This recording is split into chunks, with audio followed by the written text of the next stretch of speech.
warahmatullahi wabarakatuh. Selamat malam dan salam sejahtera untuk kita semua. Tabi pun. Ya pun. Kembali lagi bersama saya Zia Utariningsi dan rekan saya Radhi Novi Anggraini dalam Sudut Pandang. Suarakan darurat penyalahgunaan dan peredaran gelap narkotika bersama BNN Kabupaten Tanggamus. Tentunya pada malam hari ini kita sudah kedatangan narasumber yang sangat-sangat istimewa ini, Mbak Zia. Cantik lagi Mbak Rani. Aku minder loh terus terang duduk di sini. Oke, langsung aja ya sober, kita perkenalkan. Kenalan langsung aja deh ya. Langsung aja, nggak pakai lama. Langsung aja nggak pakai lama. Yuk silakan Ibu. Oke, terima kasih atas undangannya pada malam hari ini. Saya Damsiana. Saya bertugas di Dinas Kesehatan Kabupaten Tanggamus. Di promosi kesehatan dan pemberdayaan masyarakat. Wah, pada malam hari ini kita sudah kedatangan dari Dinas Kesehatan Kesehatan Kabupaten Tanggamus. Iya, jadi panggilannya Ibu aja ya, Bu, Ibu Ayu. Sesuai dengan parasnya nih, iya, Ayu rupawan. Oke, kalau di Dinas Kesehatan Ibu sebagai promkes, iya, promosi kesehatan ya sober ya. Jadi Ibu ini yang tugasnya itu apa nih Bu? Sebagai promosi atau gimana nih kalau tentang kesehatan? Kalau di program promosi kesehatan dan pemberdayaan masyarakat itu kita edukasi, memberikan informasi serta dukungan kepada masyarakat untuk bagaimana mencegah penyakit dan meningkatkan derajat kesehatan masyarakat secara umumnya. Oh gitu. Oke, ternyata nggak jauh beda dengan tugasnya BNN ini, Kak Zia. Karena Ibu ini saya juga nggak asing loh Mbak, karena sering diundang oleh BNN juga ya Bu ya sebagai narasumber. Iya, jadi memang udah bukan orang lain lah ya, Iya. memang udah sebagai kolega kita nih Kak Zia. Iya bener Mbak Rani. Iya nih Bu, Dinas Kesehatan kan membawahi seluruh puskesmas di Kabupaten Tanggamus. Lalu ada nggak sih Bu promkes itu di puskes-puskes Kabupaten Tanggamus? Oh iya, di Dinas Kesehatan itu memang program promosi kesehatan itu kan pada induknya bermuaranya kan di Dinas Kesehatan, tapi untuk program selanjutnya itu terbridging ke bawah, misalnya di Puskesmas Tanggamus ini kan ada 28 puskesmas. Nah itu setiap puskesmas itu ada semua program promosi kesehatan dan pemberdayaan masyarakat. Bagaimana fungsi dan tugasnya Bu? Kalau tugas dan fungsi dari promosi kesehatan itu seperti yang saya sampaikan sebelumnya, kita memberikan informasi, edukasi, serta dukungan kepada masyarakat. Baik itu dalam konteks ya secara umumnya, semua program itu sebagai payung dari program itu adalah promosi kesehatan. Jadi untuk mencegah penyakit dan meningkatkan derajat kesehatan masyarakat. Seperti itu. Jadi secara hubungan kita ya dengan BNN itu sangat erat karena bukan hanya mencegah penyakit tapi meningkatkan derajat kesehatan masyarakat. Apalagi dengan keadaan seperti sekarang ini ya. Narkotika menyebar luas dari kalangan yang rendah sampai yang tinggi, yang elit, anak kecil sampai dengan dewasa bahkan orang tua. Jadi tugas promosi kesehatan itu informasi, edukasi, bahkan sosialisasi serta dukungan kepada masyarakat. Jadi pada bulan Mei lalu ya Ibu, ini kan sudah dibentuk adanya penggiat di Promkes.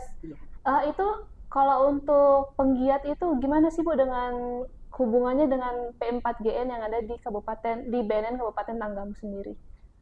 Kalau hubungannya P4GN yang dicanangkan oleh BNN ya, dari BNN itu kan kami selaku tugas promosi kesehatan itu sangat menyambut baik ya kegiatan tersebut. Karena petugas promosi kesehatan itu kan yang berhubungan langsung dengan masyarakat.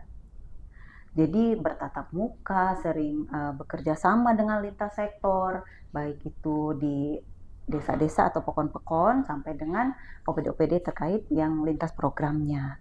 Jadi kalau masalah hubungannya ya sangat erat. Bahkan kami sangat antusias untuk membantu program P4GN di masyarakat se-Kabupaten Tanggamus. Iya. Apalagi kita tahu sendiri ya Bu ya, Kabupaten Tanggamus ini menjadi salah satu kabupaten dengan zona rawan, Iya, zona rawan gitu Bu. menakutkan Jadi ya iya Bu sangat ya. menyeramkan gitu. Kita bisa lihat dari data-data yang ada di BNN, data-data klien, data-data baik di teman kita yang ada di Polres, hasil-hasil tangkapan mereka itu ternyata Kabupaten Tanggamus ini sangat-sangat berbahaya gitu Bu. Nah iya Bu, berkaitan dengan itu juga, sebelum adanya penggiat di Promkes, sebelumnya ada nggak sih Bu program P4GN yang ada di Dinas Kesehatan itu sendiri? Kalau program P4GN itu kan memang dari BNN, tapi sebelum kami dikukuhkan ya promosi kesehatan petugasnya dikukuhkan menjadi kader ya P4GN, penggiat P4GN, kami memang sudah ada program itu kesehatan reproduksi, itu program di P2 ya, pencegahan penyakit. Nah, itu kegiatannya salah satunya kita memberikan edukasi dan promosi kepada remaja, khususnya ya kesehatan remaja, bagaimana kita mengenal yang namanya narkoba, nakza, dan pencegahannya. Memang ada kita di program kesehatan reproduksi, khususnya untuk remaja ya, untuk anak-anak yang masih labil seperti itu. Di sekolah-sekolah kita ada program kunjungan ke sekolah dan memberikan edukasi, informasi agar usaha promotif kita sebagai petugas kesehatan bisa menyisir semua masalah kesehatan termasuk untuk pencegahan narkoba. Nah, iya, selanjutnya ini ada bagaimana sih Bu rencana selanjutnya dalam promosi kegiatan P4GN? Setelah kami petugas promosi kesehatan dikukuhkan sebagai penggiat P4GN, kami sudah merancang ya beberapa rencana kegiatan. Khususnya untuk kegiatan P4GN ini kami ada kegiatan promotif dan preventif ya. Memang di tupoksi kami sebagai tenaga promosi kesehatan itu tidak melakukan kuratif tapi promotif dan preventif. Nah, apa itu promotif dan preventif pada kegiatan di promosi kesehatan itu? Promotif itu kita memberikan promosi kesehatan kepada masyarakat ya, menyisir yang belum mengenal narkoba, yang belum tersentuh narkoba. Kita adakan penyuluhan tentang bahaya narkoba. Jadi jangan sampai nih kalangan-kalangan generasi kita mencoba dan tahu nikmatnya, sehingga mereka suatu saat ada permasalahan bisa ke barang haram tersebut. Jadi kita selaku penggiat P4GN ini terus memberikan promosi kesehatan, itu promotif. Lalu yang kedua itu ada preventif. Preventif itu pencegahan. Pencegahan itu kita laksanakan pada kelompok yang rentan terhadap narkoba. Misalnya nih, komunitas anak-anak ABG yang lagi labil. Nah, itu kan komunitas yang rentan ya terhadap pengenalan narkoba dan penggunaan narkoba. Nah, itu kita lakukan juga yang seperti saya sampaikan tadi, kita ke sekolah-sekolah atau ke kelompok-kelompok remaja seperti Dasawisma, Karang Taruna, atau kelompok-kelompok remaja yang termasuk saya bilang kelompok rentan. Jadi kita berikan usaha itu preventif, seperti itu. Tadi kan udah disebutkan Bu ya, ada usaha preventif dan juga promotif gitu. Kalau untuk sampai dengan saat ini, apa aja sih Bu usaha-usaha preventif itu yang sudah dilakukan dari Promkes ini? Kalau untuk preventif, kita melaksanakan pendidikan kesehatan khususnya untuk pencegahan narkoba. Lalu yang kedua, kita melakukan penyuluhan melalui media massa bisa ya. Kita bikin karikatur pada saat lomba-lomba atau pada saat ada pameran ya, kita bikin leaflet tentang penyalahgunaan narkoba. Lalu kita juga memberikan pendidikan kepada dari anak usia dini ya, dari TK pun mereka harus tahu nih suatu bahaya-bahaya makanan yang mereka belum tahu nih, seperti contoh ada permen yang mengandung narkoba. Narkoba, iya. Nah, kita berikan pendidikan atau edukasi kepada anak-anak PAUD sesuai dengan usia mereka. Usia mereka, ya. Ya, jadi ada kita di kegiatan ada di Kesga ya, di kesehatan keluarga. Nah, itu kita masukkan program-program pendidikan untuk anak PAUD juga. Karena kan anak PAUD itu adalah anak-anak yang termasuknya mereka belum tahu ya Bu ya. Ketika ada orang ngasih ini deh permen gitu kan, mereka pasti selalu akan menerima itu ya Kak J ya. benar. Apalagi anak-anak kan suka banget dengan yang manis-manis nih. Jadi kalau untuk ke anak PAUD itu gimana sih Bu penjelasan ini narkoba ya, anak-anak nggak boleh gitu. Itu lebih detailnya gimana penjelasannya? Ya, memang suatu tantangan juga Iya ya. betul. Jadi saya ikut tertarik. Karena biasanya kan kita ke yang sudah dewasa ya, Mm-mm, pemikirannya mm-mm. paling tidak remaja, yang sudah kita enak ajak komunikasi. Iya. Kalau namanya anak PAUD kan kita perlu pendekatan bagaimana mereka itu paham tapi nggak merasa, wah kok saya semuanya pada takut nih makan. Iya. Sedangkan permen itu nggak semua Nggak semua narkoba. Iya, betul. Jadi kita mensiasatinya kalau jajan di sekolah kan tidak boleh. Jadi bawalah bekal dari rumah. Kenapa? Nanti ada permen yang bikin kita sakit perut, sakit kepala, terus nanti ada bahaya berat badan kita bisa turun, kita nggak pinter. Nah, jadi pendekatan-pendekatan seperti itu yang kita tanamkan juga edukasi kepada anak-anak PAUD sehingga mereka nggak jajan sembarangan. Sehingga kalau mereka jajan sembarangan kan gampang tuh masuk jualan-jualan yang kita belum tahu sumbernya yang mengandung zat-zat adiktif seperti itu. Lalu bagaimana nih Bu terkait monitoring pelaksanaan tugas penggiat P4GN?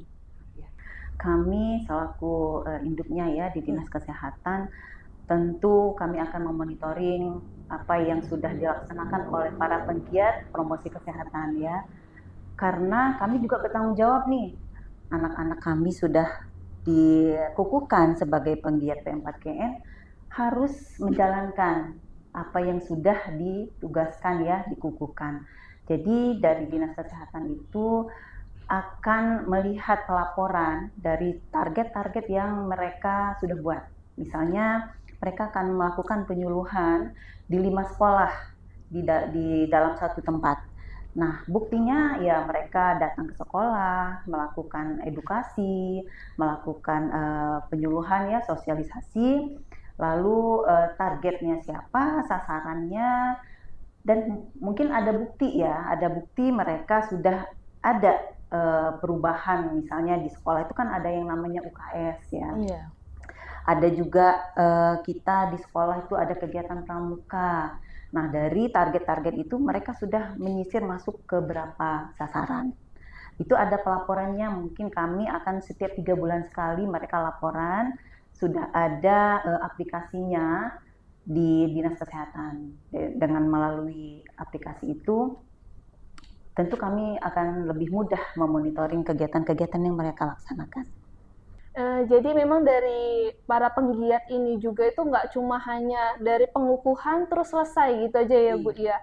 Ternyata dari Dinkes juga itu diberikan target tersendiri. Betul, karena setelah mereka mengikuti pelatihan selama 2 hari ya kemarin ya, para penggiat P4GN ini mereka laporan kan kepada kami yang di Dinas Kesehatan dan mereka mau berencana kegiatan yang seperti yang saya sampaikan tadi.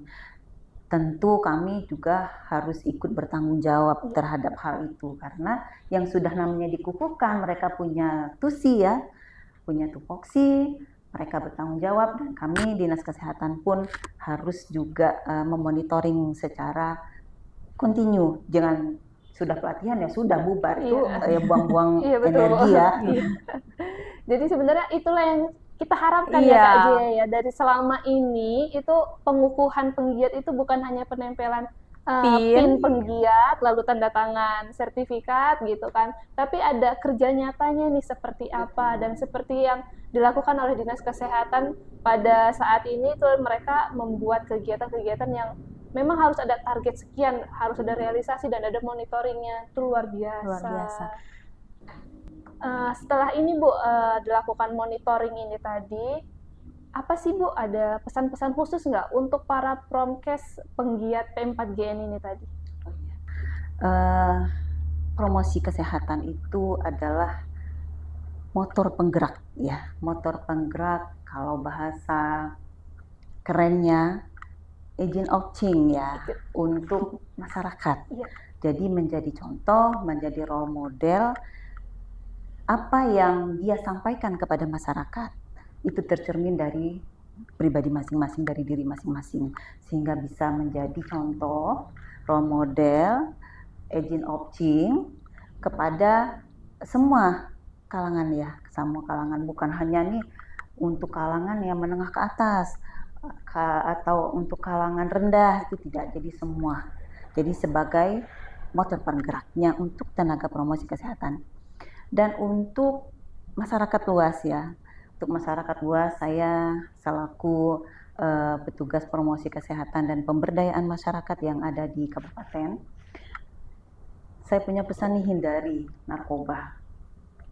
Sudah banyak kerugian, bukan hanya materi, tapi imateri juga banyak.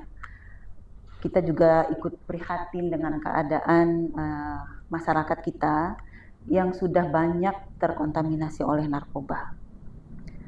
Seperti itu. Ternyata para penggiat ini tuh sebagai role model, agen perubahan ya untuk para masyarakat gitu kan, sebagai percontohan di masyarakat gitu. Dan untuk masyarakat, pesannya dari Ibu Ayu adalah stop kita untuk menyalahgunakan narkotika, karena yang dirugikan bukan cuma material tapi juga kesehatan kita gitu kan. Iya. Dan jangan lupa nih Mbak Rani, penggiat ini adalah perpanjangan tangan dari BNN Kabupaten Tanggamus dalam menyebarluaskan informasi P4GN di Kabupaten Tanggamus. Iya, betul banget nih Kak Jaya. Dan udah nggak kerasa nih Kak Jaya, tahu-tahu udah semakin malam kayaknya. Obrolan kita udah panjang ya Bu ya, tapi nggak kerasa sebetulnya. Dan nggak kerasa ini udah ada di penghujung acara loh Sober. Iya, terima kasih nih buat Ibu Ayu yang udah mampir nih di BNN Podcastnya kita. Iya, nih. udah malam-malam waktunya ya kan kebuang gitu. Terima kasih banyak ya Bu.